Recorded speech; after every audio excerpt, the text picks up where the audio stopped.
Bismillahirrahmanirrahim. Assalamualaikum warahmatullahi wabarakatuh. Berjumpa lagi dengan Bu Sudi. Kita lanjutkan pembahasan kita sifat koligatif larutan elektrolit.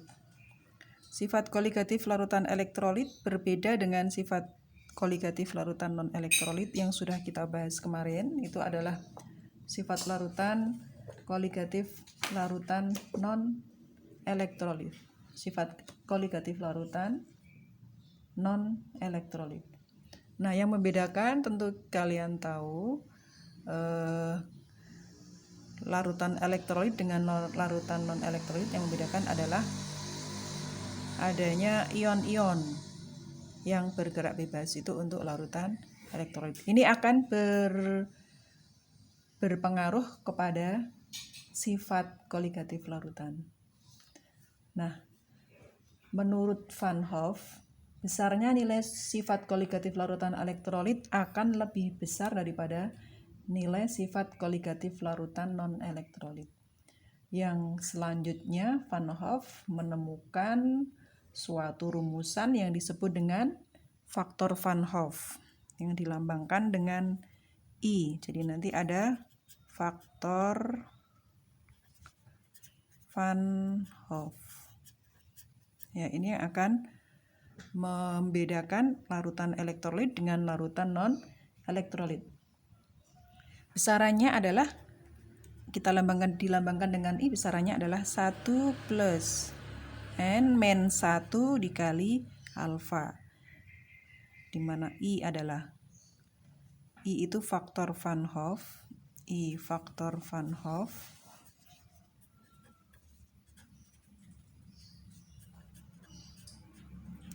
Kemudian N jumlah ion, alfa derajat ionisasi.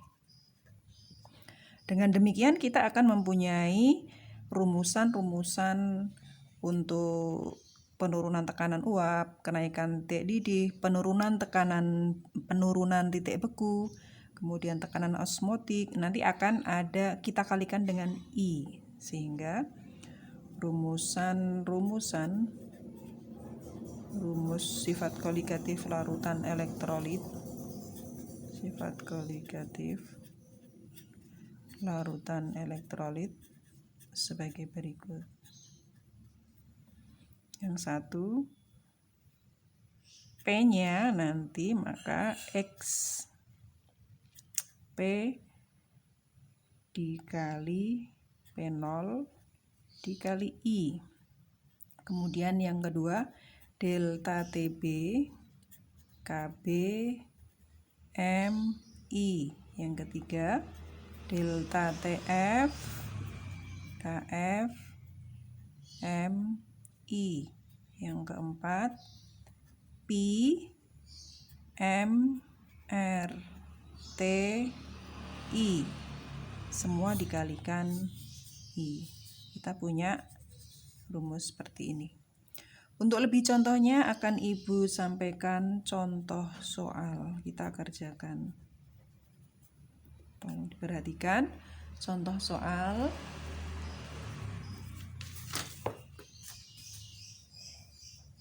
Satu, 11,1 gram CaCl2. CaCl2 ini larutan elektrolit, dilarutkan ke dalam 500 gram air. Tentukan A. TB larutan, B. TF larutan. Tentukan. Oke, kita tulis di sini selanjutnya ya. A. TB larutan, saya ulang, TB larutan. B. TF larutan. C. Tekanan osmotik pada suhu 27 derajat Celcius. D. Tekanan uap larutan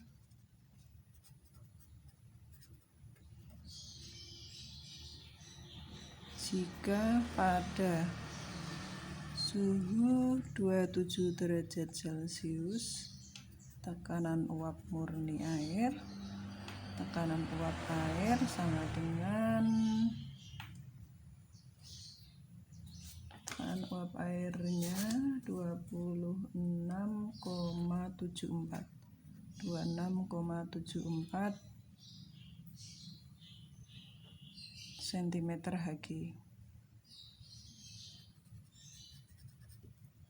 Oke, kita jawab. Jadi ada 4 soal, dalam satu soal ada 4 poin ya. Langkah yang pertama kita tulis diketahui dulu.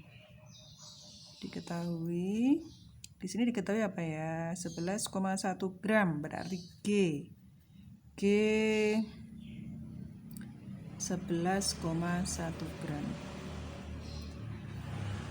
MR, di sini ditambahkan, diketahui lagi MrCaCl2 111. Jadi MrCaCl2 111. P air ya 500 gram.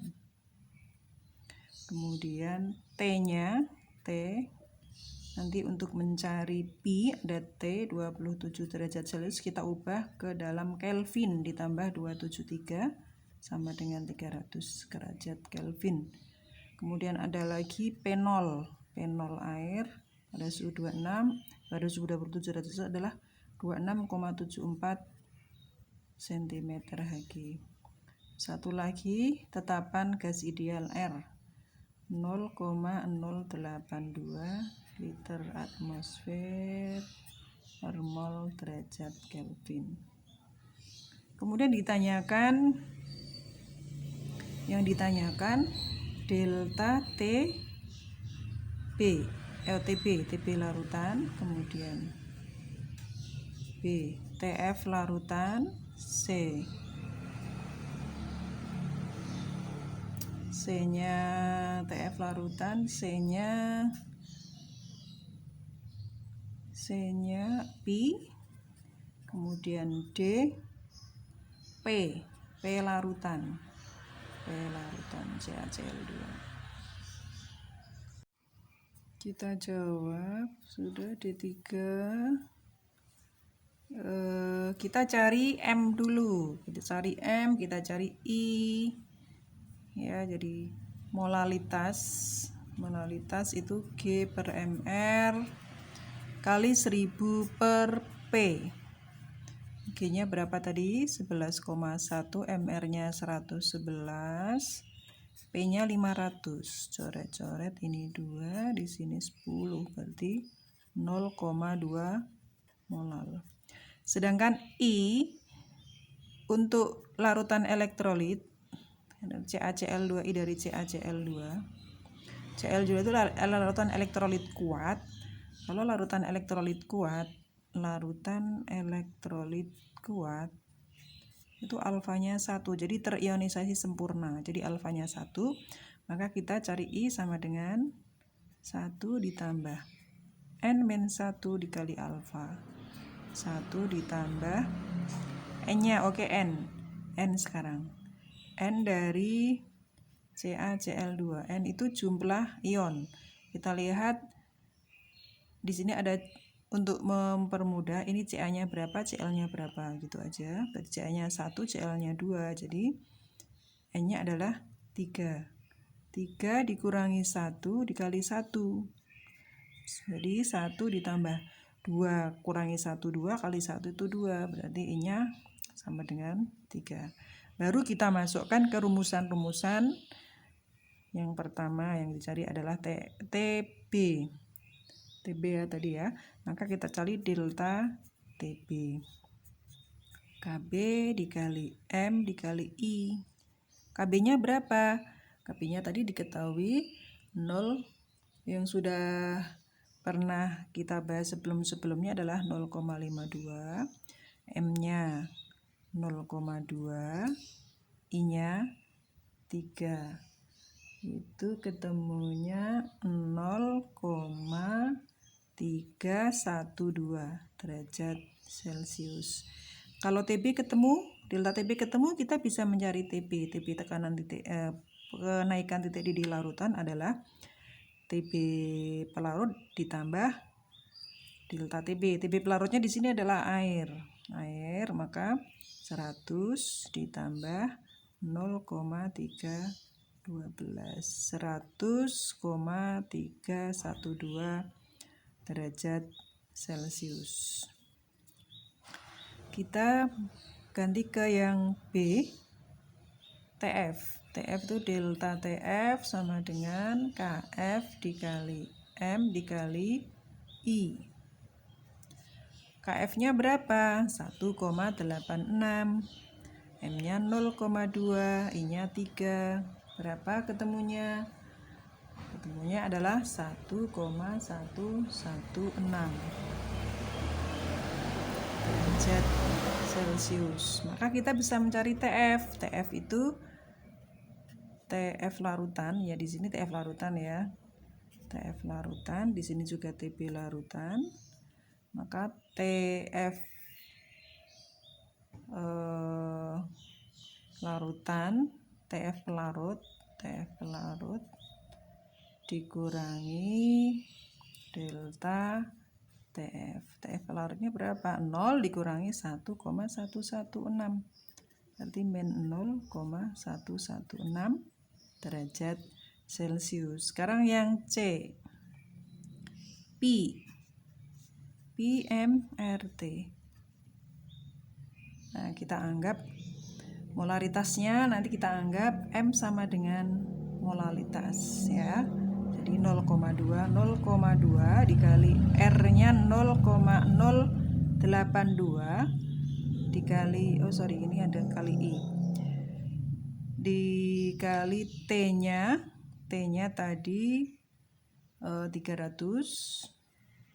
dikali 3 sama dengan berapa itu? 14,76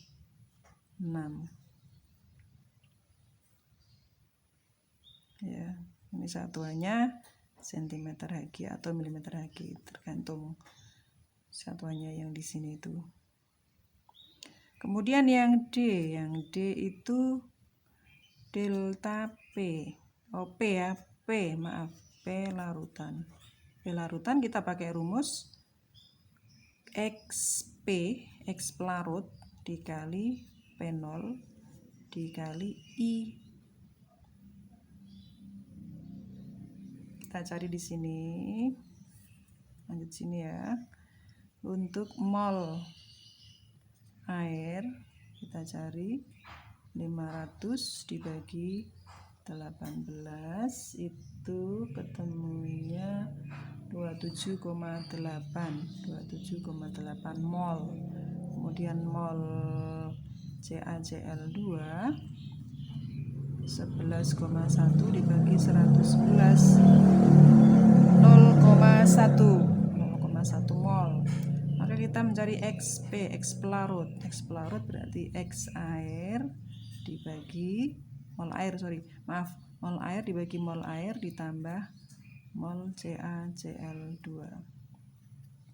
27,8 dibagi 27,8 plus 0,1 ketemunya 0,996. Kita masukkan di sini.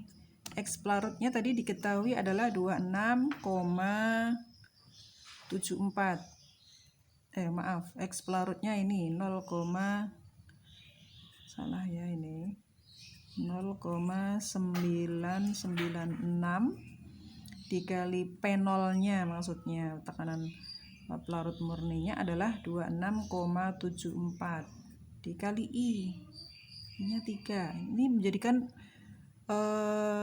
tekanan larutannya menjadi besar sekali ini. 0,996 dikali 26,74 dikali 3 sehingga menjadi bisa 3 kali lipatnya ya, 79,86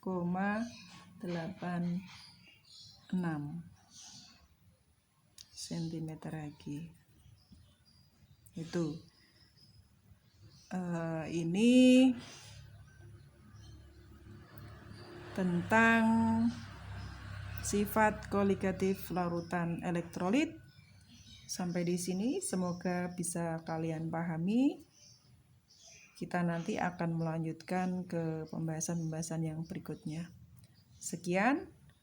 Wassalamualaikum warahmatullahi wabarakatuh.